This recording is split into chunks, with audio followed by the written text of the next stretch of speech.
GBA ಚುನಾವಣೆಯನ್ನು ನಡೆಸುವುದಕ್ಕೆ supreme court green signal ಅನ್ನು ಕೊಟ್ಟಿದೆ.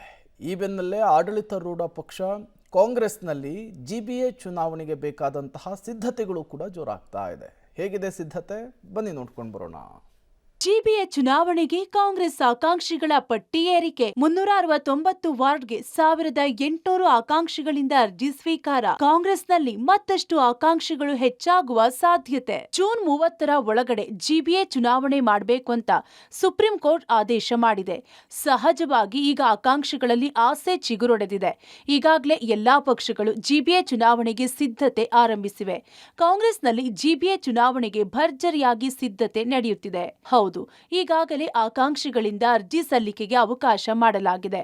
369 ವಾರ್ಡ್ಗೆ ಚುನಾವಣೆ ನಡೆಯಲಿದ್ದು ಕಾಂಗ್ರೆಸ್ನಲ್ಲಿ ಆಕಾಂಕ್ಷಿಗಳ ಪಟ್ಟಿ ಏರಿಕೆ ಆಗ್ತಾ ಇದೆ. 1800 ಮಂದಿ ಅರ್ಜಿಯನ್ನ ಸ್ವೀಕಾರ ಮಾಡಿದ್ದಾರೆ.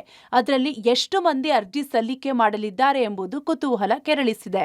ಪ್ರತಿ ವಾರ್ಡಲ್ಲಿ ಬಹುತೇಕ 5 ಜನ ಆಕಾಂಕ್ಷಿಗಳಿದ್ದಾರೆ, ಪ್ರಭಾವಿ ಆಕಾಂಕ್ಷಿಗಳಿದ್ದಾರೆ. ಇವರು ಆಕಾಂಕ್ಷಿಗಳಲ್ಲ, ಪ್ರಭಾವಿ ಆಕಾಂಕ್ಷಿಗಳಿದ್ದಾರೆ, ಕಾರ್ಯಕರ್ತರಿದ್ದಾರೆ, ಹುಮ್ಮಸ್ಸಿದೆ. ಆದರೆ ಕೊನೆಯಲ್ಲಿ 369 ಜನಕ್ಕೆ ಮಾತ್ರ ಅವಕಾಶ ಸಿಕ್ಕತ್ತೆ. ಆ ಹಿನ್ನೆಲೆಯಲ್ಲಿ ಇವತ್ತು ಕಾದು ನೋಡಬೇಕು ಎಷ್ಟು ಜನ ಆಕಾಂಕ್ಷಿಗಳು ಅರ್ಜಿ ಸಲ್ಲಿಸ್ತಾರೆ ಅಂತ ನೋಡಿ ಹೈಕಮಾಂಡ್ ತೀರ್ಮಾನ ಮಾಡ್ತದೆ. ಇನ್ನು ಅರ್ಜಿ ಸಲ್ಲಿಕೆಗೆ ಇದೇ ತಿಂಗಳ 30ನೇ ತಾರೀಕಿನವರೆಗೂ ಅವಕಾಶ ನೀಡಲಾಗಿದೆ. ಕೆಪಿಸಿಸಿ ಭಾರತ್ ಜೋಡೋ ಕಚೇರಿಯಲ್ಲಿ ಅರ್ಜಿ ನೀಡಲಾಗ್ತಿದೆ. ಆಕಾಂಕ್ಷಿಗಳ ಪಟ್ಟಿ ಇನ್ನಷ್ಟು ಹೆಚ್ಚಾಗುವ ಸಾಧ್ಯತೆ ಇದೆ. ಅರ್ಜಿ ಸಲ್ಲಿಕೆ ಮಾಡುವ ಪುರುಷ ಆಕಾಂಕ್ಷಿಗಳು 50,000 ಹಣವನ್ನ ಕಟ್ಟಬೇಕಾಗಿದೆ.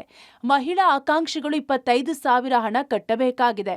ಅರ್ಜಿ ಸಲ್ಲಿಕೆ ಬಳಿಕ ಅಭ್ಯರ್ಥಿಗಳ ಆಯ್ಕೆ ಕೂಡ ಪ್ರಮುಖವಾಗಿರಲಿದೆ. ಒಟ್ಟಾರೆ ಜಿಬಿಎ ಚುನಾವಣೆಯ ಪ್ರಕ್ರಿಯೆ ಶುರುವಾಗಿದೆ.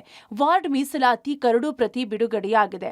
ಅಧಿಕೃತ ಅಧಿಸೂಚನೆ ಬಂದ ಬಳಿಕ ಉಳಿದ ಪಕ್ಷಗಳ ಪ್ರತಿಕ್ರಿಯೆ ಹೇಗಿರಲಿದೆ, ಜೊತೆಗೆ ಜಿಬಿಎ ಚುನಾವಣೆಗೆ ಜೆಡಿಎಸ್ ಮತ್ತು ಬಿಜೆಪಿ ತಯಾರಿ ಹೇಗಿರಲಿದೆ ಎಂಬುದನ್ನು ಕಾದು ನೋಡಬೇಕಿದೆ.